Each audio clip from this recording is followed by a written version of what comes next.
Posible raw na nasa Portugal ngayon si dating Congressman Saldico na may hawak na Portuguese passport ayon sa Department of Interior and Local Government o DILG. Dahil sa mga kasong kinasasangkutan nito at nakabimbing arrest warrant, pinag-aaralan na ng pamahalaan na maghain ng extradition treaty sa Portugal para tuluyang maaresto ang dating mambabatas. Narito ang balita. 2026 na ngunit hanggang ngayon ay nananatili pa ring wanted at pugante ng batas si dating Ako Bicol Party List Representative Zaldico para sa patong-patong na kasong kinaharap kaugnay ng anomalya sa flood control projects at budget insertions. Hulyo ng nakaraang taon nang lumabas ng bansa si Ko para sa medical check-up abroad bago patuluyang madawit sa isyu ng korupsyon sa flood control project sa mga sumunod na buwan na kanya na ring pinabulaanan. Sa kabila ng kanseladong Philippine passport at ng aktibong arrest warrant laban sa kanya, ang dating mambabatas nananatili pa ring nasa labas ng bansa at mailap sa batas. Ayon kay Department of Interior and Local Government Secretary John Vic Remulla, batay sa kanilang leads, posibleng nasa Portugal ngayon si Ko at na mayroon itong Portuguese passport. We suspect na nasa Portugal siya.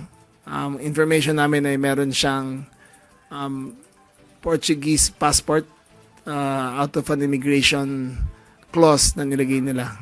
Ang information namin ito ay 10 years old pero i-verify pa namin. Sabi ni Remulla, alinsunod na rin sa direktiba ng Pangulo, pinaghahandaan na ng Pilipinas ang pagkakaroon ng extradition treaty sa Portugal upang makapagsumite ng extradition request laban kay Ko.